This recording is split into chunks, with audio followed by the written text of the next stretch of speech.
Welcome to Tea Time with Shayleigh and Amber. I'm Shayleigh Evans, and I'm a life coach for pets and their people. I'm a truth seeker, and it's my passion to empower others and to give animals a voice along the way. I'm Amber Leidick, and I've been a performance horse trainer focused on behavioral issues for over 20 years. My current passion is creating impactful in-person and online events and collaborating with professionals to be on the leading edge of positive change in the horse industry. We are two friends invested in theta healing, belief system work, animal communication, and any resources that benefit human-animal partnerships. So turn up the volume and let's dive into the Great Awakening, brought to you by our horses. Hello, everyone. Welcome back to the podcast. Today we have episode 1 of our limited series. It's going to be such a fun little series. We haven't really created a name for the series, but the gist of it is that we asked members of our tea house which is our monthly membership, to submit photos of their horses. And we were deciding that we were going to choose a couple horses to anonymously interview. And the reason behind it is, one, like, just seeing how like connected all of the messages and lessons someone's own personal horse can have for someone else. And also too, how fun to talk to a horse on the podcast and be like getting their perspective on things. And so I'm going to gear the questions towards, like, who are you? What's your life experience with your person? What message do you want to share with the collective? And that's going to be kind of like the gist of the reading. So it's a little bit more spiritually based, not like a traditional reading that I would do if I was working with someone one-on-one. It's going to be super fun. We're not going to tell you who the horse is. And it's going to be fun for the owners too, to be thinking about like, oh, is this my horse? Like, would my horse be telling me this? Because it was kind of funny. I connected just a couple minutes ago just to make sure that I could like get the horse's energy and stuff. And some of the stuff she said right off the bat, like, sounded like my own horses. And I was like, oh my gosh, this is really going to open people's minds to like, how connected we all are, how we're going through so many similar experiences. You have anything you want to add to that? I think it should be called Straight from the Horse's Mouth. Love it. Okay. Nothing Straight from else. the Horse's Mouth, episode 1. All right. So this, and we might, you guys know us if you've been listening for a while. So this horse is kind of very short and sweet and to the point, and she's not going to take up the whole episode. And we have other things we want to talk to you about, just FYI, but we're going to start with this. So the horse that kind of called to me is a mare, and she has a lot of energy, like a lived essence about her, not necessarily an old soul. Like, I didn't get this sense of like, oh, she's lived 100 lives and she's this like quiet little shaman. It's just like this like lived essence. She's had many experiences in this lifetime, and she kind of knows her place in her family and in her herd. She feels to me like a little bit of a watchdog, like a protector of everyone, but I don't see that she necessarily wears that on her exterior. It's more internalized and subtle. I see her noticing, like, she would be the one to kind of grab all the other horses if there was something weird going on, or she's kind of like, she lives in a wooded area, so I see her like scanning the tree lines for like threats and stuff, and just kind of, the other horses are kind of looking to her like, is it okay or not? So she's got like a little bit of like that maternal like watchdog energy. What's interesting is I feel a disconnect between the person who's taking care of her, and this other girl, almost like she maybe belonged to the daughter and now the mom takes care of her, or there's just this energy of um almost feeling like she was belonging or had a connection to someone else, and now that connection has kind of faded and there's this other person who is primarily spending time with her. Um and she really feels like, and so I asked her, like, does this feel difficult for you? Are you really missing this person? But here's where her message for the collective and also for her person kind of comes into play.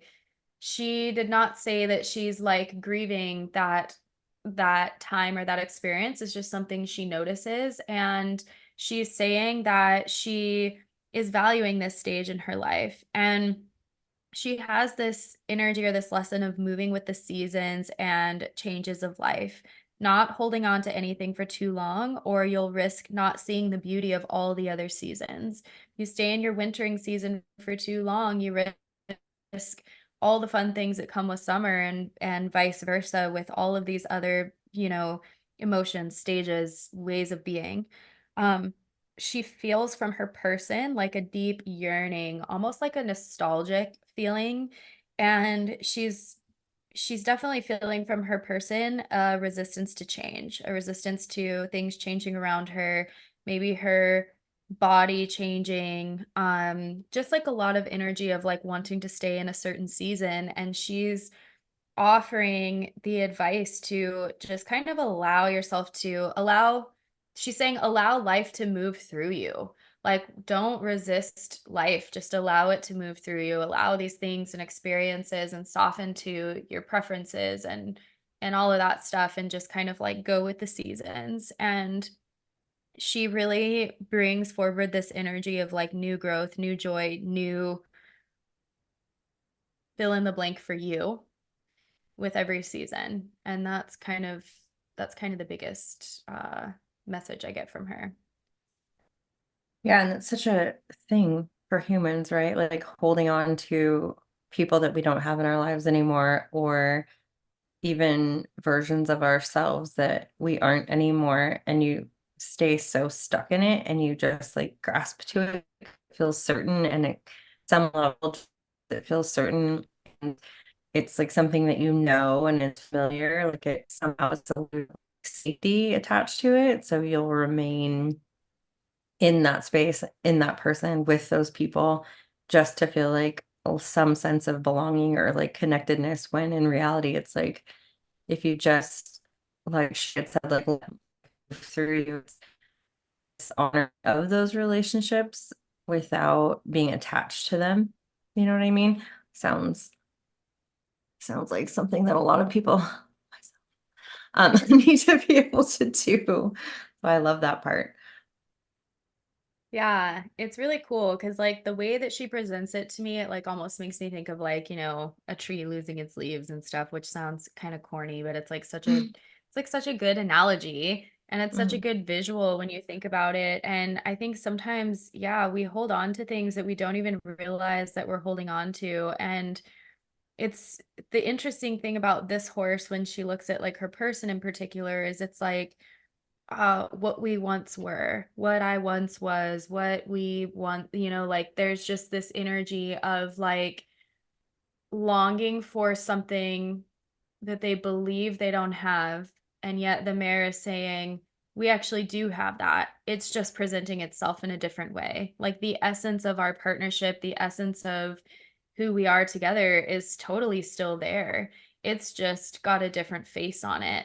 And I think sometimes we get so wrapped up in putting that, story to the emotion, putting that face to whatever, and it can hold us in that state of like lack or wanting. And it's almost like, when people say, oh, what I wanted was here all along, or the Mhm. person that I loved was like right in front of me, like I knew him this whole time, or like I totally get that energy from her. And it's not this sense of like I'm not being appreciated or anything like that. It's just kind of like, look at the beauty in front of you. And if you release the comparison and you release, all of this resistance to things changing and moving, and we just look at how we are together in the essence of me, um, it can be really powerful and beautiful. And what's cool about that too is this is a side note. Here we go on our side notes, our squirrels. I talked to a dog today and she had such a similar message where she's in a lot of pain, but she was telling the person, like, I have this pain. And when you look at my leg and you see me non-weight bearing, like you see me not wanting to, what you are seeing is my self-care. You're seeing that I Mm. understand exactly what I'm able to do and not do with my body, and I'm practicing self-care. I know that if I put on my weight, it's uncomfortable, so I don't do that. I know that when I lay down, I need to move in this way, so I do that. And she was really emphasizing for this person to like not allow that, like, you know, not take that power away and not allow themselves to just kind of continue suffering for a perceived reason. You know, we have like a perception like, oh my gosh, like she's not putting any weight on her leg. She must be suffering and I'm not doing enough for her. How else can I help her? What else can I do for her? And the dog is like, I'm doing for me what I need to do for me. And like, we're not saying, like, we're not discouraging you from helping your animal. Like, Mhm. we have all these amazing treatments, modalities, everything for a reason, obviously. But it's like when you hold that worry and all you see is your perceived, and I think we do this too because of our own experiences. Like, you know, if we hurt our foot and we're not putting any weight and we feel like when we put it down, ow, that freaking hurts. But then if you think about it in your own body, like our bodies are resilient and our desires and our wants to like press on in life are like totally relevant, and we will use crutches. We'll be like, fuck it, give me a crutch. I'm still going. Like, I'm still going out. Like, we have these, and that's how she is. She was so worried about her person leaving her behind. And she's like, somebody get me a crutch, get me a brace, get me something. Like, this isn't going to slow me down. I just know the limitations of my body. So I don't know why I got off on that tangent, but it feels like it just kind of ties in with the horse as well. Yeah. And well, interesting that it ties in with the pain thing. I've actually been thinking about all morning and was going to write something about it because that idea that what nervous system are you in when you're experiencing discomfort because pain is actually happening in the brain, like affects how much you're actually suffering, right? And um, right now I'm doing a caregiving role for someone who has had surgery that literally everybody that talks about it is like, that's so painful. It's going to be so painful for at least 2 weeks. Like constant, even the nurse prepping and anesthesia was like, I had this done and it was so painful. And I'm like looking at people like, who are you and why are you telling this? It's like that is like what I know is that when someone is pregnant, what I never do is tell them my birth story of my first child because that's just unnecessary. Maybe after they get through their own, but like why do people feel the need to like dump that stuff on? So I had a session with Rochelle before the surgery, and I was kind of at the end of my session, I was like, oh, how can I help? How can I support? And she had said the pain for this person, and I think it's kind of for everyone actually, is that same thing. It's like there's a control of the amount of pain you will experience by surrendering to it and doing what you actually need to do for yourself. And the lesson within the situation in the pain is how much support can you receive and can you ask for what you need and can you do the things that you know you need to do, like stay on the couch and not feel obligated to be someone that is doing all that stuff. And the dogs, they're like, I'm just gonna lay down, and like not stand on my leg. And but humans will be like, oh, we have all these belief systems about who we are and our identity and what we feel guilty about doing or not doing. And the lesson for this particular person, and also I think it's kind of like I said across the board, it's like you can control how much pain you're in by caring about how you care for yourself first. And this person in particular really likes to care for other people. And I think that is also most of our listeners. Most of our listeners, Mm-hmm. I could say, are more concerned about their dog hurting, their horse hurting, but they'll have their own pain and be like, oh, I'm fine. Because what we need to do is focus on. But it's interesting because when you think about that, you're taking attention off of what you're supposed to be learning if you are in discomfort and wanting to put it on the outside so you don't actually have to look at the lessons that maybe that dysfunction in your own body or the imbalance or the discomfort or whatever is happening in your own body. You're almost like pulling your attention away from it so you don't have to look at it, because sometimes it's uncomfortable. So the pain thing is just interesting. And I think I came up with an acronym for it like a while ago where it's like pay attention intentionally now, instead of medicating, instead of like, how can I numb this out or get rid of it? It's like, wait, is there a lesson in this first? I'm not saying don't use like things to help you, but if it's something that's happening chronically and it keeps coming up, it's like start asking that part of the body, start asking the organ, start asking whatever it is, like, what are you trying to tell me right now? And get the message so it doesn't continue on. Um, there's people out there that like to suffer, but also interestingly enough, which I also think is a theme for people in this position that are givers and then get themselves into a situation where they need help and support because they physically cannot, is there's this time, and I've heard this from many of my clients before, where they get to be taken care of and not feel guilty about it, which is so interesting, where it's like there's like so much there's a lot of worthiness stuff in there where it's like, can you be cared for and not be sick and injured? Because that would be great to be able to receive that. So yeah, I think that theme kind of ties into that, where, the dogs and the horses and the animals aren't going, oh, I have to be injured because I really want to be cared for. No, they're just like receiving all the time. Give me love, give it back. There's lots of reciprocity. And us as humans, I think we don't do that. We're all kind of fucked up sometimes, but in like a growthy way. Mhm. You know what's so interesting about that? I don't know if you remember, but Biggie damaged his knee. Like, it was probably like last year. It was a while ago. And it was like a huge gash in his knee that got all kinds of proud flesh. And I was having to Oh laser it and yeah, doctor it twice a yeah. day and like doing all the things to it. Remember that? Yeah. And I freaking asked him, like, what I was like, what's going on? And he's like, you don't care about me. Like, so I had to do something to where you're spending quality time. And literally, he has not been injured since because I have more balance around like that. Like, I had to learn that lesson. It was so interesting. But it's what's cool about this, like your life experience that you're sharing, is when I think about this dog situation, the lesson that she had, and you talking about like how much support can you receive.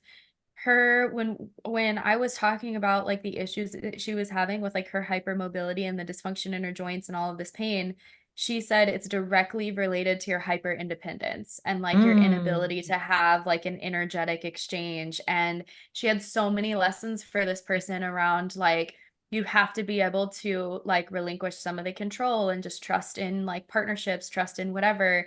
And it's so cool because it ties in really beautifully with everything that you're saying. And I think when people want to tell their experiences and they're like, oh, that's going to be so painful or whatever, um, I think sometimes it's the only way that they feel like they can be relatable. Like Mhm. that's where, because I'm just thinking like, oh, where have I, like a scenario popped in my mind of where I have done that to somebody and I'm like, why did I do that? Like that totally Mhm. doesn't help. But then I was like, oh, it's like what I knew could help me relate at the time. But then I think about like how fixated we get on pain. And it's like, okay, you have a million painful experiences that you could bring up. Oh, yeah, I experienced that too. And it fucking sucked. Or you could be like, man, when I recovered, I was like X, Y, and Z. But people don't go to that. They totally are like, Mhm. oh, yeah, you're going to get through it Mhm. because they, I guess we're just fixated on the stories of pain, which is it's so interesting to me. And one of the last things that I'll bring up about this horse before we get too far off topic is like her sense of responsibility to the family.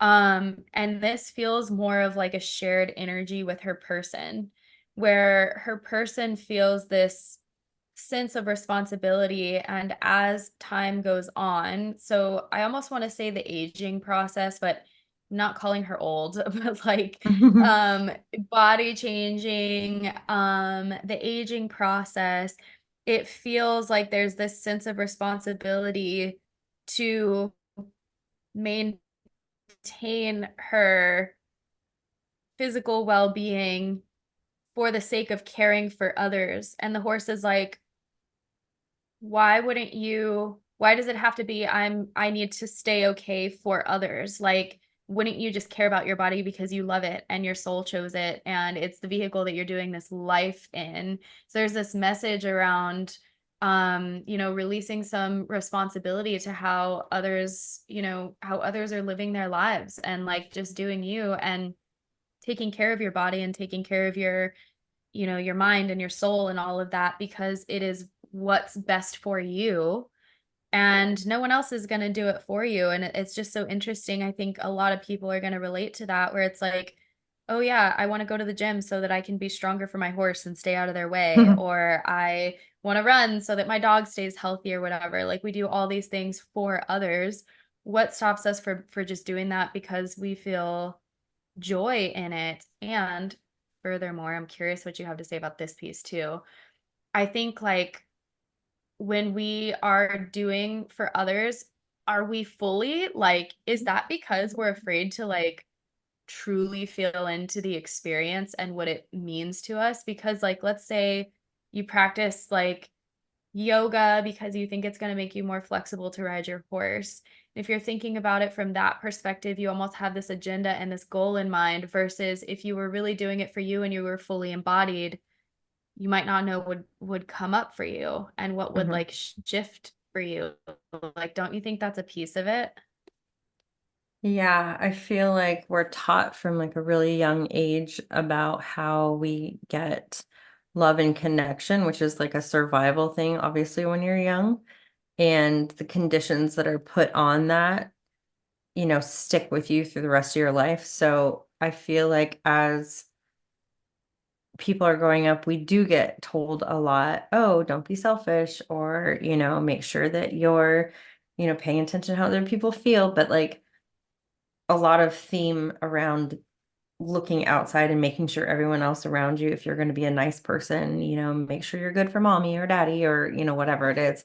But like rarely, how often do, oh, for the listeners, anyone out there, ever at any point growing up, did someone say, how do you feel, about this situation and what feels best to you first, and then, then what should you do about it from that perspective? I think we are not taught to care about how we feel. We're taught to be nice and care about how others feel. And I think that's just something that's like generationally kind of handed down. But I think it's also shifting, and the shift in the horse world and the shift in the way kids are being parented is kind of shifting simultaneously, where people are starting to realize, well, like what actually is important is how you feel, because it does affect your relationship with your horse and other people and the way that you like do life when you grow up. So I think a lot of people thinking about themselves is just labeled as selfish, so they avoid it. They don't want to be selfish. They want to be nice people. They want to be good. They want to think about their horse, the things that they're responsible for, when at the end of the day, it is really more about you can give more connectedness, more love, more safety, more support if at the capacity you can do that for yourself. And I think though, when you start to do that, you do end up diving into, you have to battle with your old identity, the identity that was given to you by your caretakers, who you're supposed to be to get love and connection. And I think your nervous system quite literally thinks, if I do not behave this way, I will lose love and connection and then I will die. Um, and I know that you Mm-hmm. think about the nervous system as something completely separate from our analytical mind. It is doing its own thing all the time. Like that's just Yeah. running the fucking show. So until you like consciously go, hold on, wait a minute, why do I actually feel this way? It's going to bring up a lot of what we kind of talked about in the beginning of letting go of that old version of you that says, I have to give to everyone first, or I am selfish, or I won't be able to connect. Like you have to let go of that part of you. And there's a lot of weird stuff comes up when you start to dive into that work, and that's all the shadow work and all that stuff. Because you do have to sort of grieve the old version of you, but you do really realize that once you start living from an updated version of you, that like the people that come into your life are aligned with that. And you do end up being able to share space with people who are doing that for themselves and also remaining connected to you. And you realize the quality of those relationships are so much more juicy, because you get to have boundaries and no one gets mad at you, and and you get to say how you feel and no one takes it personal. And if they do take it personal, they kind of own it and be like, oh, that was so super triggering for me. But I know it has nothing to do Mm-hmm. with you. I'll share it with you because I want you to know me better, but it's still not your responsibility to do or not do that. Because those are the kind of relationships you get to have when you do that for yourself. And so it's a slow process sometimes, and you have to do it gradually, and it's really scary and uncomfortable. But I think once you cross over into that, you're like, oh shit. Well, here we are. This is the good stuff. Yeah, totally. And I'm trying to think if I am gonna go on a whole nother tangent or if we should save it for another episode, but We I just have haven't been like, recorded a podcast like this in a long time. So I feel like when we do, it's like if it stacks too far, they become like very long. We could do part 1 and 2 if it goes really, really far, I guess. yeah, we might have to like save this for another time. However, I'm just gonna add a little tidbit into here. And then I think I was going to read this oracle card that I pulled for a specific reason. And I was reading it to Amber and how it pertained to our relationship. But I'm going to leave like not a lot of context around it and just give the questions that it Mm. asks at the end because it's like totally relevant to like Hmm. what we're talking about. But first, I have been on my little soapbox because I just did like this deep ancestral dive. It was so gnarly. It was like a beautiful, cool, gnarly experience. And afterwards, there's been like a lot of like, just thinking about all of it. And I've been on my soapbox about education because I see how directly like our educational experiences have affected the way we treat our horses. Like if you think of the amount of people that put themselves in the middle of a circle, run their horses around them and say, you better have your ear on me, your eye on me, you're this on me. What do our teachers say? Sit down, shut up, put your eyes on me. You're disrespectful if you're not looking at me. Hmm. And then beyond that, there's like so much that goes into that. And I'm just going to put this food for thought and then we're going to talk about it in another episode. But like, we literally have someone standing at the front of the room are like for at least 12 years telling us when we are worthy to move forward or not, when the effort that we put into this paper is good enough or not, if we are smart enough or not. It's like all of this stuff. And then when you think about the way most of us have, well, if I think about it from the way that I've trained my horses, I started out as very much like one of the, like I did the Pirelli thing and it's like bringing your attention to me and flicking your ear on me and drawing them in and doing like the join up stuff. And then I got away from that and I was into like, it's just so weird how you think of like the parallels and it's like it's either yes or no. Like I'm going to ask you something and you can say yes or no. And now I'm on a completely different side, but if you really think about like your experience with the education system and then the way you've trained your horses and some of the decisions, you might be surprised at how many parallels you find. It's kind of interesting. Yeah. Yeah. And I think it ties right back into the parenting too, because there's so many people that homeschool now, and there's so many alternative schools popping up, all because of COVID, which I love because, my son got to go into something that was alternative, and the level at which they learn when they're allowed to move and be outside and, have conversations amongst their peers that are different ages and hear different opinions and hear and respond and learn from each other is so different than traditional school. And I feel like so like when you say like look at how the horsemanship and stuff, it's like the same thing, right? It's like parenting is shifting. So I would love to say the school is shifting, but I do think a lot of people are moving away from it, and recognizing that you're creating adults that go out into the world and they go become employers. And the whole history behind school is wild. We'll obviously not get into that, but it is the history of Yeah. school is to create factory workers. It was not to create dynamic entrepreneurs that are creative and thriving. It's to create people that sit down, shut up, listen to the boss, and work good and go home, and spend your life mildly Mhm. miserable most of the time until And you retire. religion. Yeah. So, Yeah. so, Learn to it's read like, so you can read the Bible. so yeah, really thinking about like if everyone knew like that is where school started, that is what they are trying to create. And you think look at all these entrepreneurs that are going out there and they're being innovative, and these are all people that did not do well in traditional school. So I actually see when I see my son struggle, I know it is because that there is something, greater brewing, and trying to navigate and figure out how to do that because I am co-parenting with someone who heavily believes in the education system. So it's a struggle. But I never look at it like, oh no, he's not keeping up. I look at it like, oh, he's destined for so much more. So if we can get through school without him starting to believe that there's something wrong with him, then we'll be fine. So that's what we're doing. That's our plan. Yeah. I love that. And when you think about him being able to like collaborate with the other students versus, in traditional school where it's like, don't cheat. Don't look at each other's papers. If you collaborate with each other, you are going to be punished. You're going to fail. Don't you dare talk to each other. Oh, but then we're going to put you in group work and you have no idea how to collaborate with each other because we've never allowed you to. But now you have to learn how to be in a group system and collaborate with each other for just this one project. And it's like, what? Like, how does that make sense at all? Can you relate to anybody at all? And then we wonder why, like, people have such a hard time talking to each other. It's like the weirdest thing. And I don't know about you, but like when I did group projects in school, I ended up doing like all the work and I got like all these like quiet people who like, it's like, oh, let's exchange numbers and get together and all this stuff. And everyone's just always like, yeah, okay, we hope we turn the paper in. Like no one's collaborating on any level because we didn't have the skills. Like we weren't allowed to talk to each other. And then you're not allowed to choose the people you want to collaborate with. So you're automatically like thrown into this situation where like the vibe is off and then they're like, all right, good luck. Like we're not going to support you in that way. It's like the weirdest thing. It's so weird. Yeah.